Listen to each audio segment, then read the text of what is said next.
Welcome back, everyone, to another GSL qualifier, best of 3 finals. I believe this is the winners brackets yet again, both players having won thus far, and now seeing who actually gets into GSL Season 3 for the year 2023. In the top left, we do have Bunny for MYG Mystery Gaming. In the bottom right, we do have Astrea, who, IMXL Maturino. I'm a little less familiar with all these names. It's been a little while, I guess. So, Astrea, obviously not Korean, or for those of you who don't know, he's not Korean. He's American. Good old America. Bunny is Korean, born and bred, so on and so forth. Very fun guy, actually. He actually likes to have fun, I guess. Partay recently had a...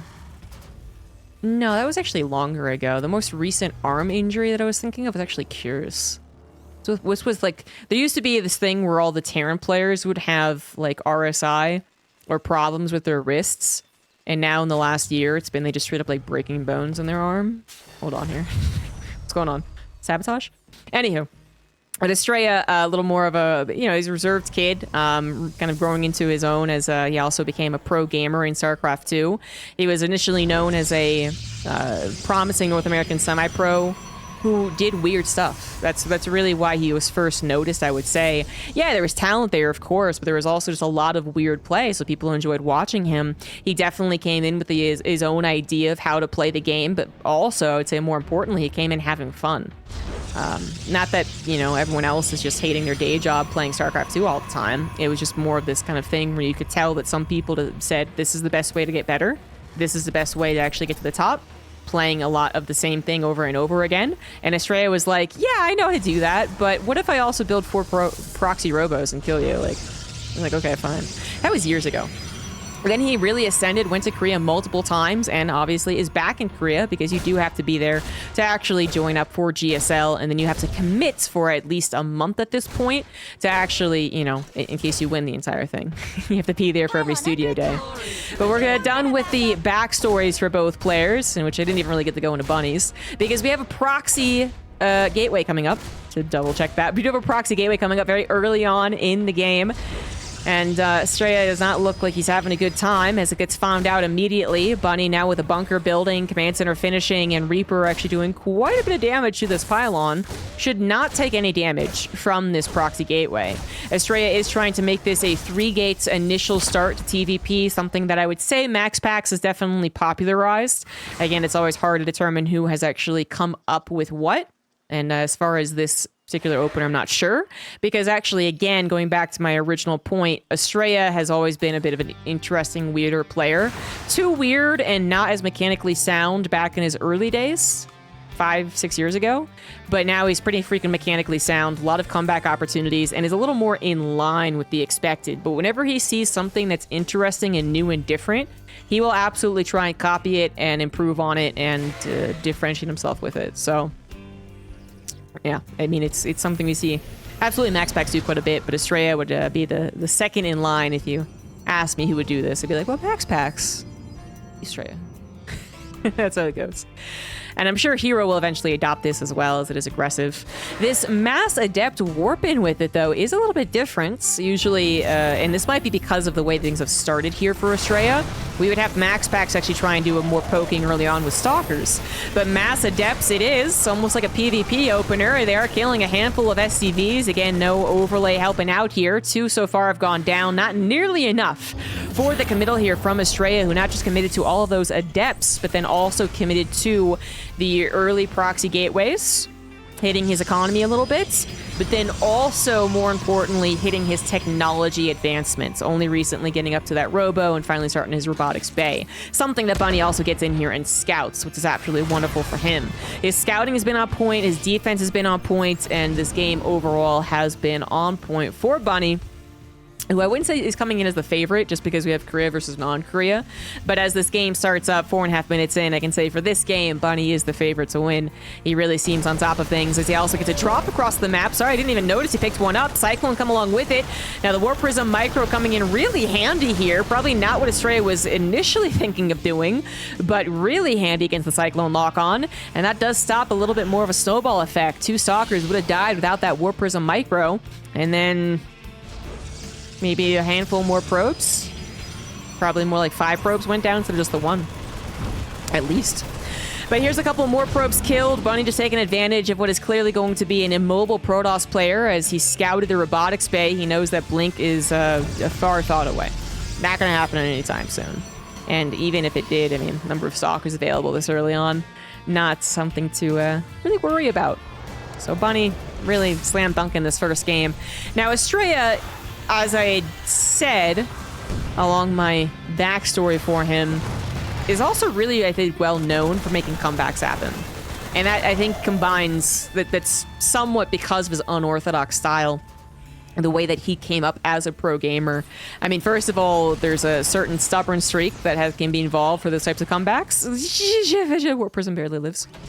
Which, in this case, you know, Astrea sometimes overstays, sometimes maybe is a victim of fantasy GGing, sure, but a lot of times actually makes it look very promising. So you gotta have that first and foremost.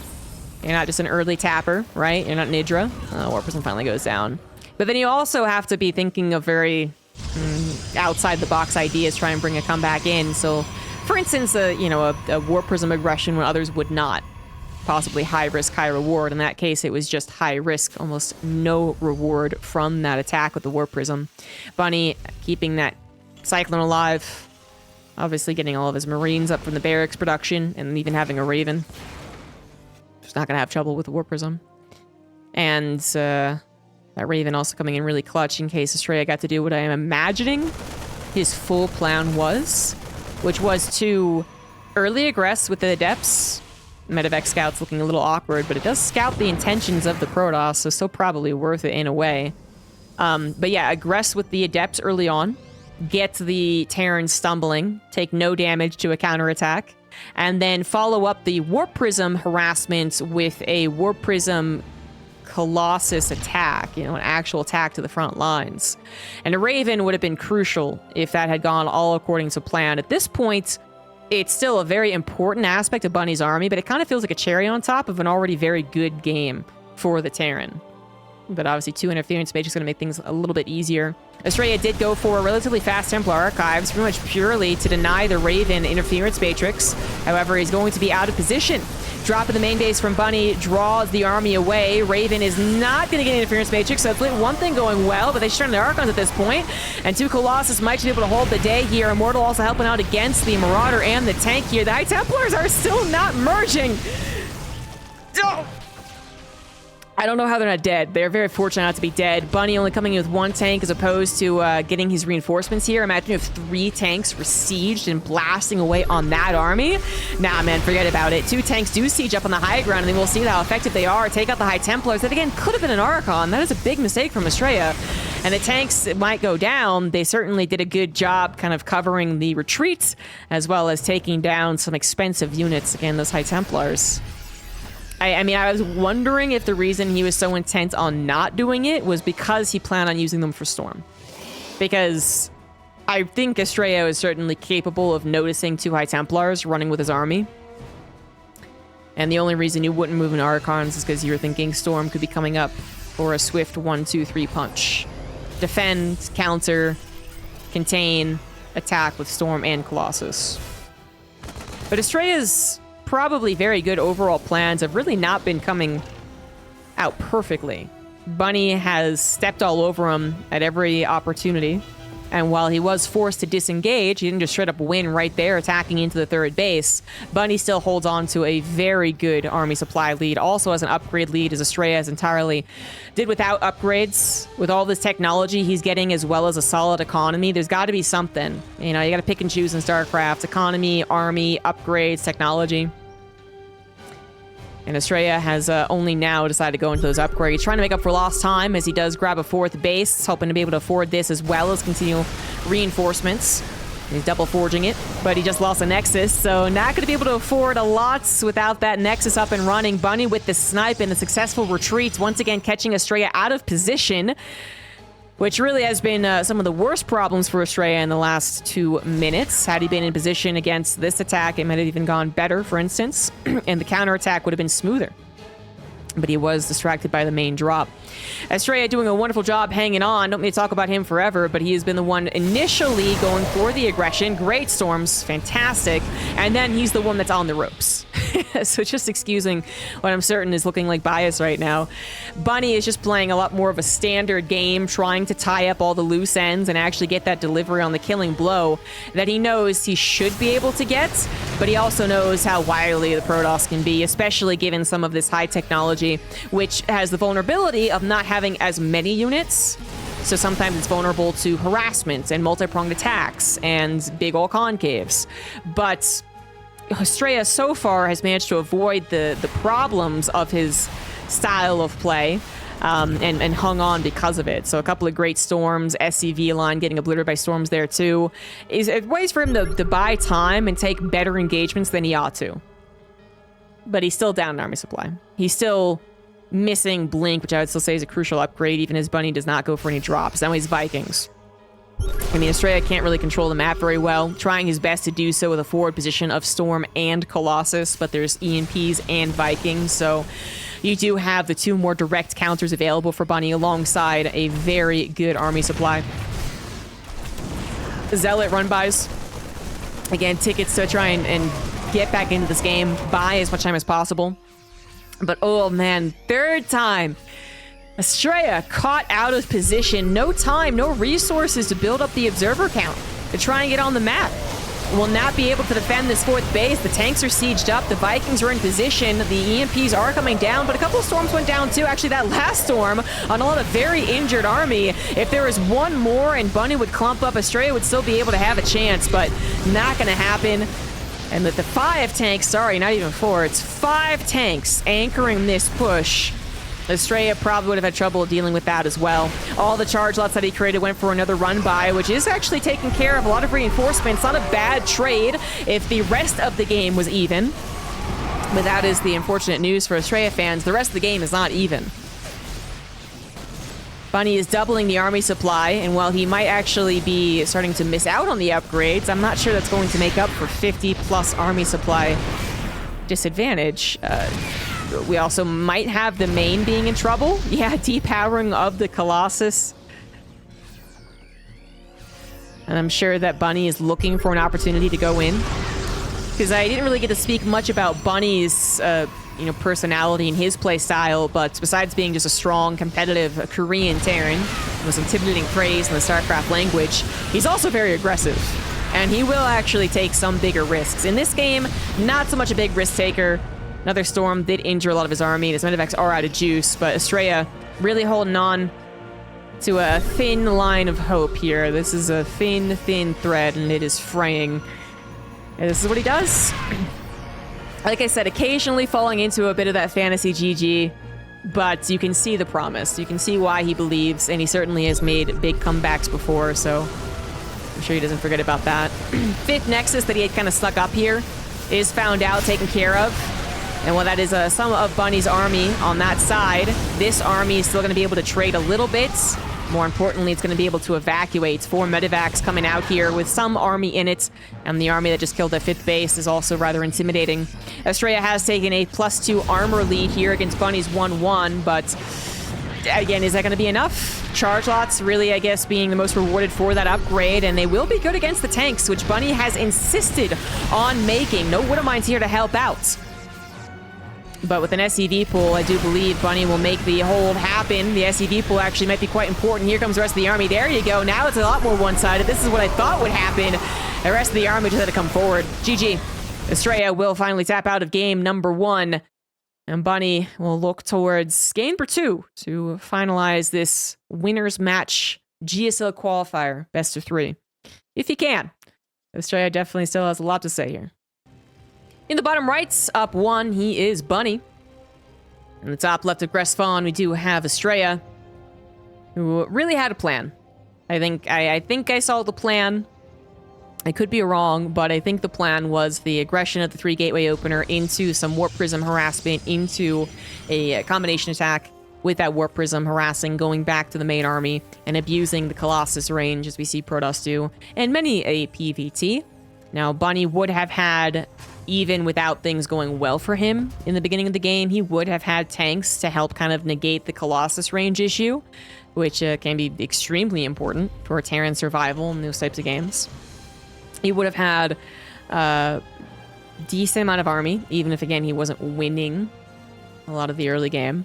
And so Astrea's plan might not have worked out easy peasy lemon squeezy, but it definitely would have looked a lot cleaner. I mean, that game was a stumble after a stumble after a stumble, forced by Bunny's wonderful defense and then solid harassment strategies. So Astrea was quickly on the back foot, and he was just trying to survive. Which, with all the battles that we had, and some of them even looking promising for the Protoss, I do wonder what would happen if Astrea had been able to scout all of those mispositions that he was in. Those possibly even better engagements that would have given him a stronger foundation, so he didn't lose his 4th base, or his 3rd, so he didn't lose a 4-base economy. And then, I mean, that's probably really where I find myself the most hopeful for Astrea in that game. Bit screwy up until that point, not exactly easy for the guy, but if he had been able to save that 3rd Nexus, he was in position for that one. It's probably where Bunny really starts to have to worry. Otherwise, Bunny didn't have to worry so much. Really, it was just about tying up all of the what-ifs that a Protoss can throw at you. So, harassment, basically, being the biggest problem. Striking and then having 10 zealots kill your economy and force you back home. You know, the worst situation for a Terran player when they're winning. Anywho, so last game, not going Astrea's way. Bunny having everything kind of going his way for sure. Like, it just defensively, aggressively, harassment-wise. Couple of battles were not exactly great, like the storms that hit his army, or the retreat that he had to make upon trying to damage the 3rd base of Astrea. It wasn't the easiest game for him, but I think the path forward was a lot clearer for the guy after he defended the early proxy gateway. So Bunny is going to be going once again for a typical opener, command center into a 1-1-1. There we go, Starper coming down. After he did the old micro in the natural, to actually save his units and build his command center. Did lose an SCV, but there was 2 on the low ground anyway. So not much lost time on the command center. Second Adept, not actually going to commit here. Was probably looking for any type of follow-up unit. It could have, so it was even seconds away from seeing that Hellion, for instance. Didn't see it. Going to try and defend against it now. Reaper's going to get into the main base, or is it? You can try a pop. Well, that's not gonna work. That wasn't even under the Reaper. No, so can't pop it up, but he can distract, and the opening in the natural is there, so the Hellion can actually get the scouting instead. And in fact, the scout is in the natural. You will see that it is a robo there. Gets a probe, looks to grab a couple more in the main base. Astrea's gateways have finished, so he can warp in more reinforcements. Just a matter of now catching the freaking thing, as it is barbecuing a couple of Hellions, or a couple of probes. 1 Hellion for 3 probes, was it? That's pretty nice, actually. Monetarily favorable to the Hellion player, 100 mils, 150. Add on the uselessness of the Hellion and the usefulness of the probes, and that's definitely a good start for Bunny yet again here in game 2. Not defensively, just with his little poking and prodding. Astrea is opting to go for a 4 gates by the looks of things, so a little bit of the NA max pack situation going on.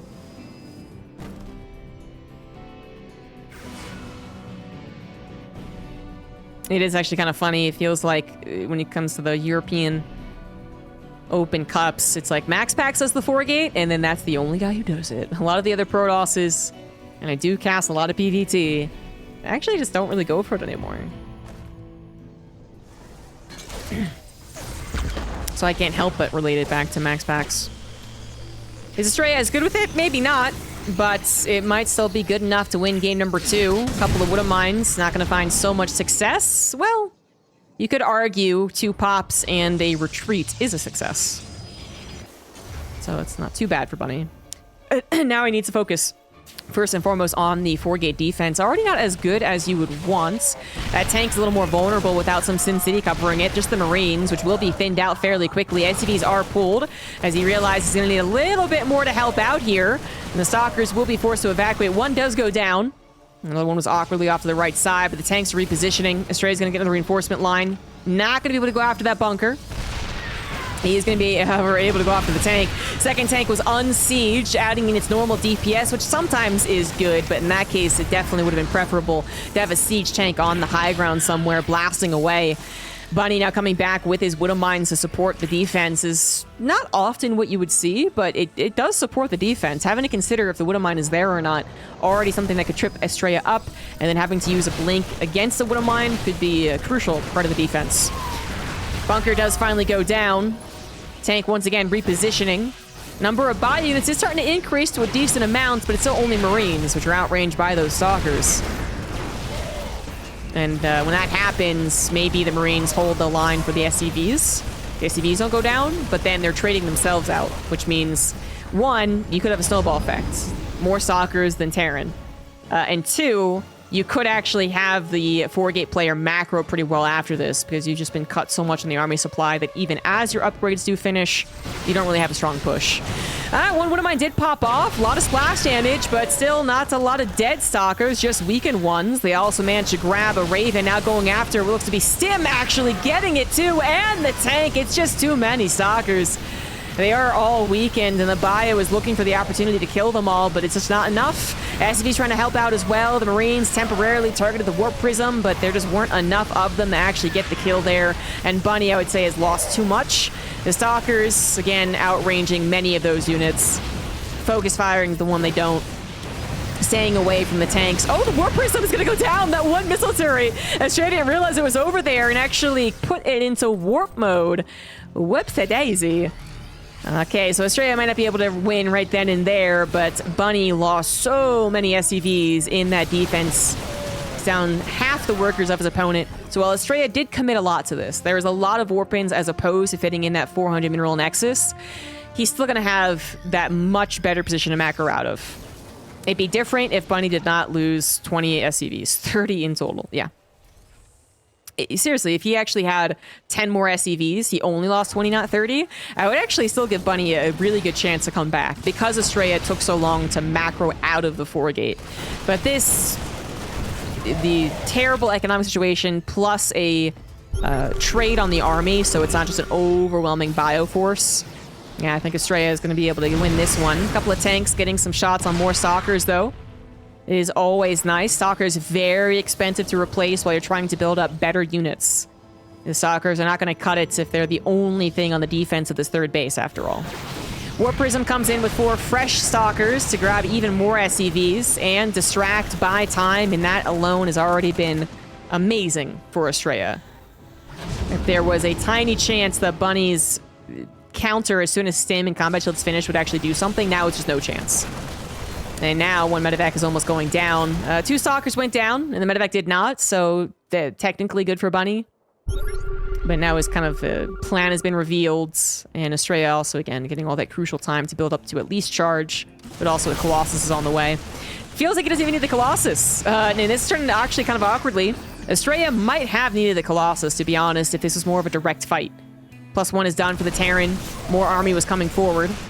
Astrea just was managing to catch a third of Bunny's army. That's why it looked promising. Now, forced to retreat, but into a lot more Zealot warp-ins and that Colossus. So Bunny needs to be as set up as possible. 4 tanks siege up, only 2 medevacs. Third one finally coming in. Astrea, another warp into charge lots will probably do it. Especially if he comes in from multiple directions, which he does have, well, 1 Zealot doesn't count, which he should be able to do. He should be able to come in from multiple directions. Although a lot of his reinforcements are coming in actually offensively, going for the Warp Prism in the main base of Bunny. Bunny probably should just pull the SCVs anyway. He already did. Pull the rest of them as well. This is going to be all in from Bunny. He's going to try and make or break it right here. Shield Buddy Overcharge actually forced. That was premature. And Astrea knows it. He's like, okay, that was whoops-a-daisy. I don't know if that's going to kill him, though. He has now, what, a second Colossus out. Extended Thermal Lance will finish in 20 seconds. Couple of force fields to cut this army in half. Tanks not siege, actually, as Astrea decides this is the moment to take the engagement. The Colossus are running face first into the Terran army, and they get obliterated, but did they do the damage? It looks like it. So many Marines having been burnt to a crisp. Not enough defending the leftover tanks, and that is going to be it. Astrea does hold in game 2. And will take us to a game number 3. In the top right of Royal Blood, it is Bunny. In the bottom left, we have Astrea. Just kind of smiling because those Colossus were basically suicidal. And that was very intentional. You know, Astrea, I think, had literally targeted the Marine ball. So that's why they moved forward as much as they did. Even if they didn't, the tanks were going to kill them anyway. Like, it's just the fact that they were so brazenly on the forward position, you know, is why I'm laughing. As if they were the tanks.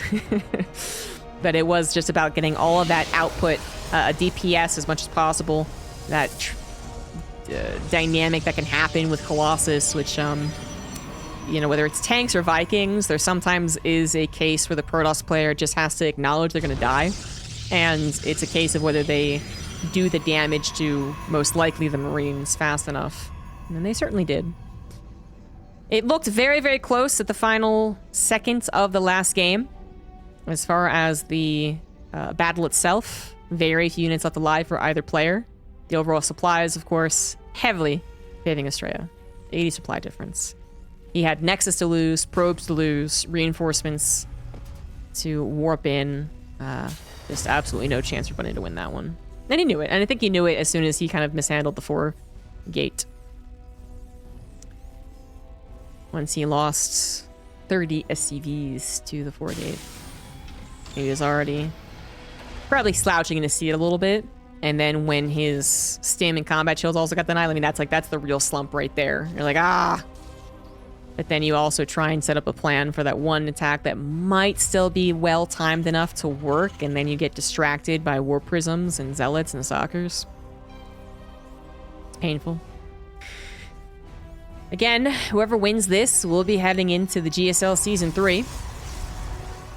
Astrea was able to do so last year, Bunny as well. A couple of players that you would expect in the GSL did not make it through this season, but I won't spoil who. You can look that up. A little bit of bunker harassment from Bunny, who said, yeah, I'm going to micro this. The Reaper is on the way. And the SCV looks like it will... I think it will complete it. I don't know. Is he gonna sack the... Oh, yeah. Well, hold on. The Adept comes out. Maybe still appropriately timed enough. The SCV had to change course so often. Yeah, that if it had not, it definitely would have been a finished bunker, but with all the seconds wasted. So not going to get that harassment and losing the Reaper. And the Reaper did get that last second scout in the Twilight Council. Presumably, Bunny did click on it fast enough. But honestly, even for a pro gamer, that might have been close. The Reaper was darting and moving and being controlled, so... You're doing this, and then you have to click on that, too. Probably did it correctly. But it was a Reaper that really didn't have to die. It was overly ambitious. Against 1 unit, it often will not die. But if Bunny scouted the Twilight Council, that's really all he has to do. That's all that's expected from the Reaper, I should say. That's not all he has to do. He would love to scout that follow-up. He has to determine if it's a 2 gates, 3 gates, or 4 gates. With the 4 gate being the most lethal thing to him. So another Hellion will pop out. This is what got the scout in the last game. Astrea's Adept weakened. Might need to skedaddle. Now it can't. The Adept shade. Well, yeah, the Hellion doesn't really want to spend time trying to take on the Adepts. Bunker would pop out the units. Adept would try and run away. It'd micro against the Hellion. Hellion would be coming in here with like 1 HP left. Yeah. Better to get that scout first and foremost. Bunny does exactly that. Third Nexus is scouted. That's all you really need to see. With timing of it, most certainly a 2 gates. Perhaps some possibility of a 3 gates, which would open up an opportunity for a little bit more aggression despite that third Nexus. Third gate is like really in the middle. Can be built as a defensive, cautious thing from the Protoss or 3 gate. Or it can be a, well, I'll warp in with it or I won't warp in with it. And then that will determine if I'm aggressive or defensive. But clearly Astrea planning on going forward at macro setup, 3 bases, maybe even mass gateway. He's got 2 gases coming into the natural, so probably going to go right into that Colossus. Some scouting coming in with the hallucination, actually. Not super common, I would say, but this is another thing that Astrea, I would say, is more well known for. I would say, again, it's my opinion, I think that he does opt for more sentry openers than any other Protoss. This wasn't a sentry opener, but I'm just throwing it out there. And that he does opt for more mid-game hallucinations than others, who would at this point be just using that sentry only for building energy purposes, or if they even warped in a sentry, actually. And then using a observer across the map to try and get the scout, or the stalkers, kind of a combination of both, right? But with hallucination, you are guaranteed, or almost guaranteed, to get that full scouts. And as far as scouting what the Terran is doing, you know, 2 bases, sometimes it's going to be the very, very normal Widowmine drop into Raven, into Bio, and Sim, and all that good stuff. Could be a 2-1-1, though. He didn't know. Not until hallucination came in. Could have been Banshees. Could have. But it was actually a bit more typical. Just into the Raven. No Widowmine drop. Raven getting a little bit more harassment. And I cannot believe that Astrea also uses Diva. I might have known this, and I forgot, but why do people use her?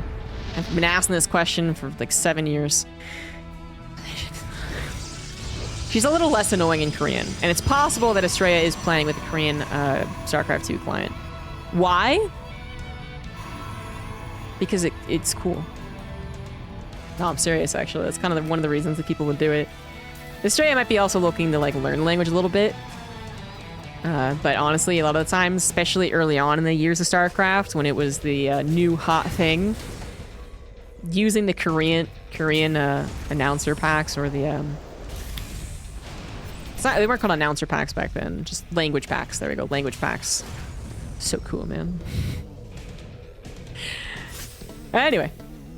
5 stalkers, just literal scouts. Bunny pushes them away, but that's not really the big story here. The big story is double drop on top of that 3rd Nexus. Storm is done, though. And those High Templars not often finding themselves defending each other. Just did. There's no other very strong unit in that army. And even being aggressive here, knowing a 2nd Storm would obliterate the rest of the army. The weakened army takes away basically that double medevac drop with the aggressive High Templar movement, and is now looking to gun down the rest of Bunny's reinforcements. 2 Widowmines pop off on a single Zealot. Not ideal, and Bunny is forced to entirely flee. That plan did not work out. Those High Templars, cooler than most early game High Templars. Bunny also not really certain about the High Templar thing, I think. He never got a scout? Oh, well, he did, but maybe just not realizing they'd be already done. I certainly presumed it was Colossus. So Bunny probably did, because that's oftentimes the more typical AoE option. But the Storm can certainly be a surprise, and then is a whole different ball game as far as actually engaging with it. Bunny knows that he's in a lot of trouble. That Storm, it does not have a direct counter. Of course, he doesn't have Ghost at this point, so early on in the game. So what's going to work out is actually going to be in a big concave, taking out as much of the non-Storms as possible with like Widowmines and Bio Micro, and then Micro. Dodging and weaving. So Bunny was prepared to pull the SCVs. They wouldn't last long against the Storm, but they would body block against maybe some of the charge lots that would often accompany such a push. Actually very charge lights right now. No Warp Prism either. I don't know where it is. I think it was going with the initial army, probably, but now is going for harassment. Maybe just immediately in harassment. Either way, Astrea is setting up for a 1-2. I mean, he could have gone for a 1-2. He could have gone for an entire attack. 30 seconds ago. At this point, I think the bio's a little too strong. A 1-2 is going to be his best bet. Zealots in the main, attack on the front, and then making sure not to commit to either one, I would say.